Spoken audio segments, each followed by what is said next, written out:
Hey, what's going on, guys? Welcome back to the channel. So I want to talk to you guys about Tarkov again today, and what I want to go over are a few different ways you can make what I call passive income, and then a couple tips and tricks and what you can do to kind of maximize your active income. This will kind of give you a few extra bucks in the bank, and so when it comes to doing raids and losing your gear, it doesn't hurt as much because you've got some cash to fall back on to replace it, to get out there, and to go again. So let's hop on in and let's check it out.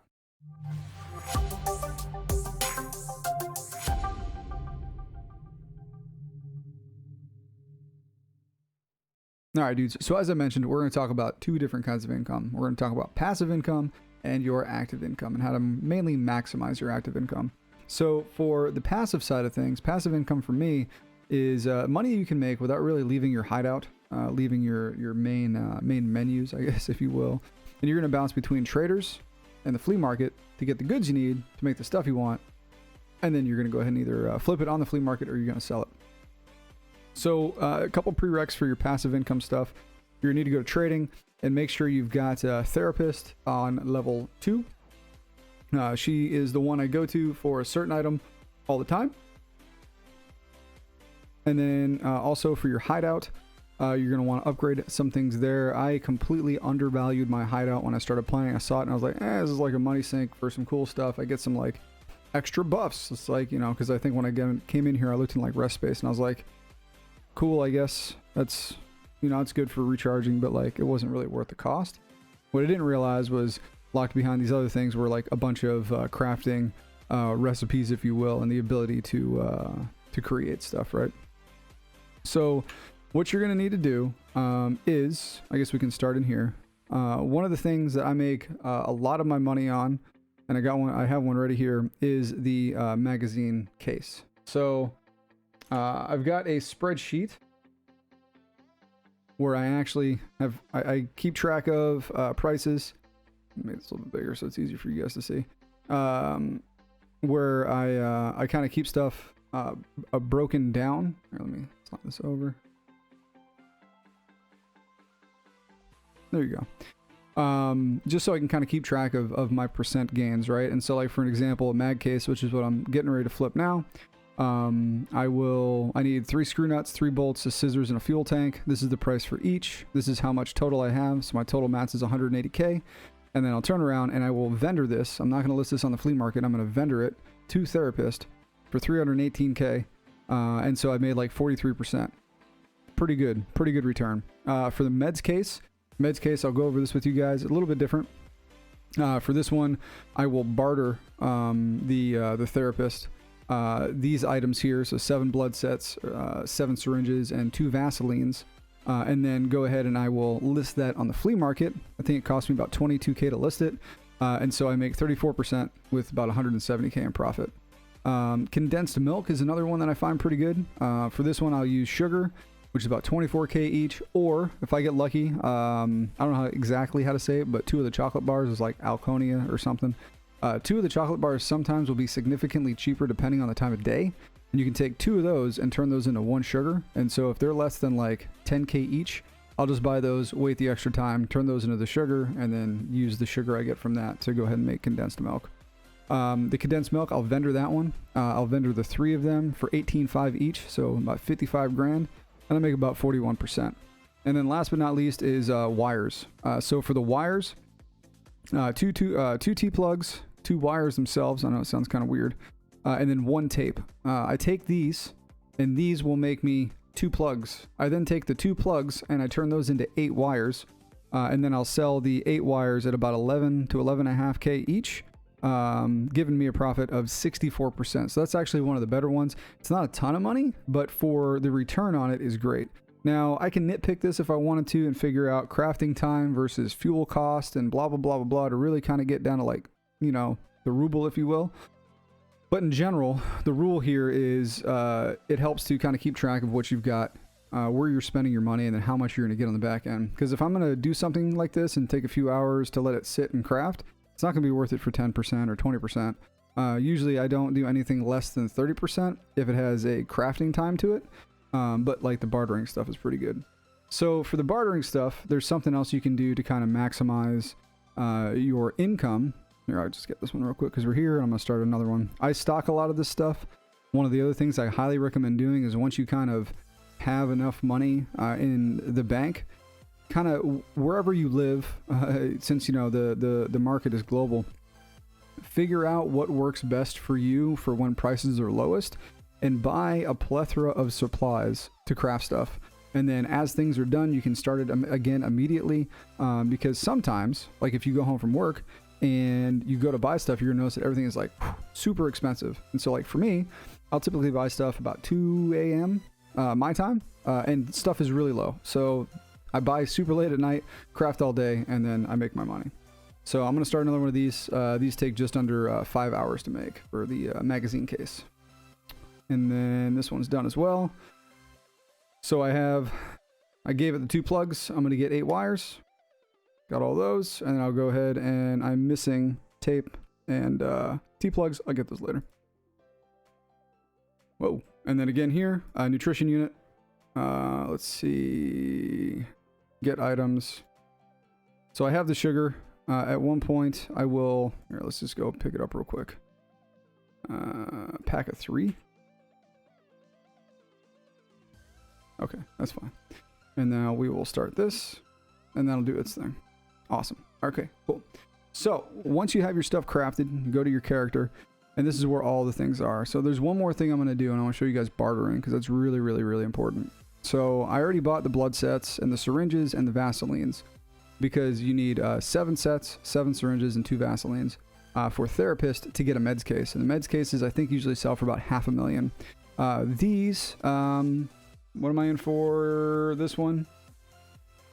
I spent about 300K on mats for this. I'll lose another 22K I think for listing, so I'll still make like 170,000. And I didn't have to do anything. I just bought all these off of the flea market.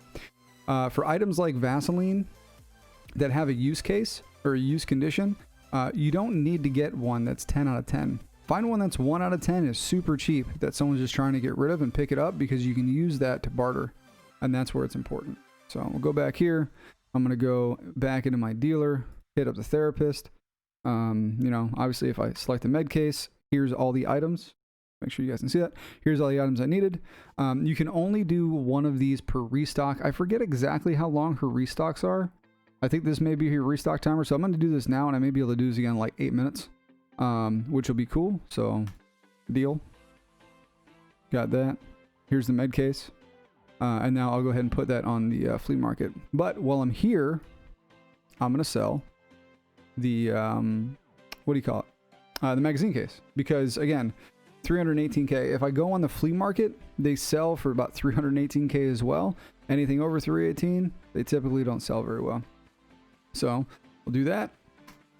Boop. I got my 318K out of that deal.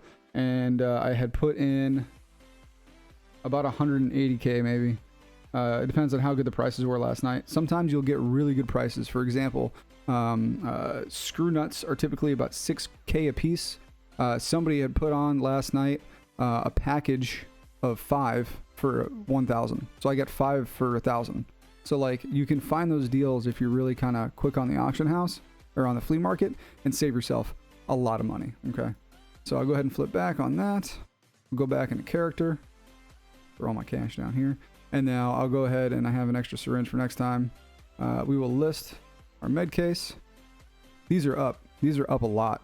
So 595,000, which is great. So I'm gonna make like an extra like 80K on this. So we'll do 594, 500. Again, guys, you don't need to bomb the market when you undercut someone.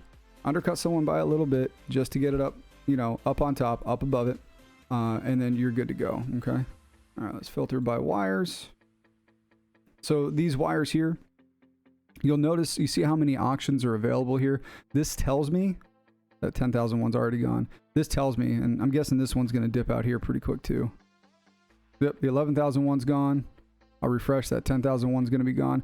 So it tells me people are coming in here and they're buying these things a lot, and they're going through a lot of cycles. So I don't need to undercut anybody on this, because here's why. And I'll put a link below, but I have a whole video on this. But the flea market is actually out of sync. And what that means is this whole market runs off your computer's clock. So if I go in here and I change my date and my time and I speed up my clock a little bit, all those just dropped, okay? And in the video, I explain how to kind of find your time and the server time to make sure they're in sync. But long story short, what this means is the majority of people can't buy any of these items because they're so far behind the flea market that by the time it becomes available for them, somebody else has already purchased the item. So this is where you can kind of take advantage of that by listing your stuff a little bit more expensive. So I'm going to list these for, we'll go 11,250. Not under 9,000, and they should sell like decently quick. So 50 and place, and then we'll let those things go and we'll see how that does. And so that's kind of the cycle that I go through when it comes to my passive income.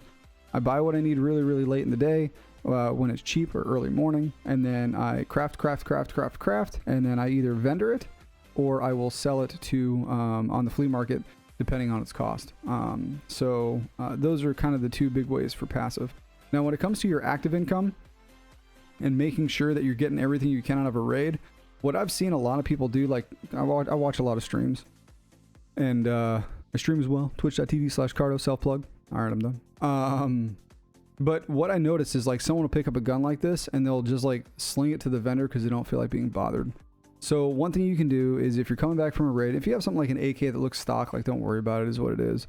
But if you go to like your trader or your dealer, and you can even use like Parappa the Rapper for this, right? But you notice that like 140K from this guy is a lot. So something's up here, right? But if you were to go back to the flea market, you just filter by item, you're gonna look at this and you're like, oh, well, you know, unassembled ones are 40K for just like the base chassis. What do we have down here? If we scroll down a little bit, guns that are assembled, you know, and you kind of base it off this, like, this one's got, you know, clip, grip, all that kind of fun stuff, 70K. Get down a little bit further, custom stocks, still 70K, nothing too crazy. The last thing you want to do when you have a gun that has some stuff on it is just chuck it for the price that it's going for, because the sum is often less value than all of the parts individually, right?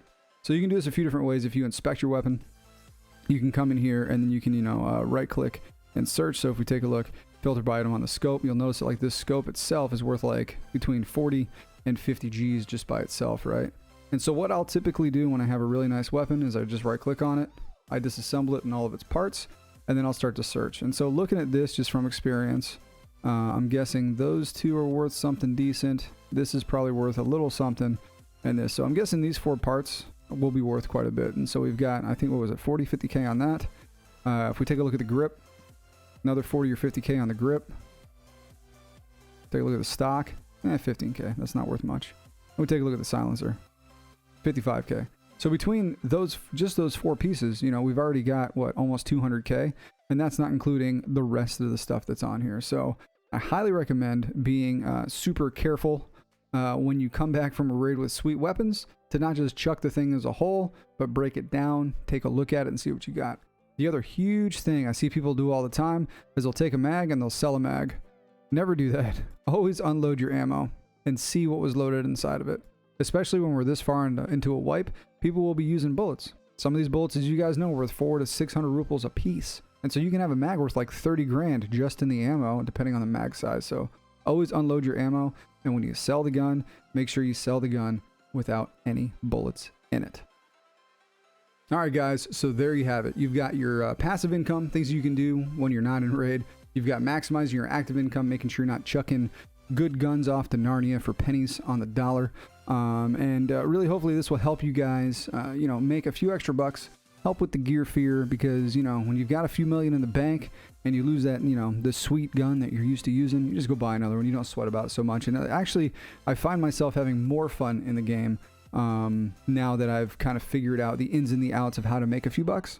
Because before, when I didn't have anything, I didn't want to lose anything, I didn't want to use anything. So this really did kind of help out. So as always, dudes, like, subscribe, all that fun stuff. If you have any questions, comments below. Until next time, dudes, stay humble, much love, and I'll see you guys on the flip side. Peace out.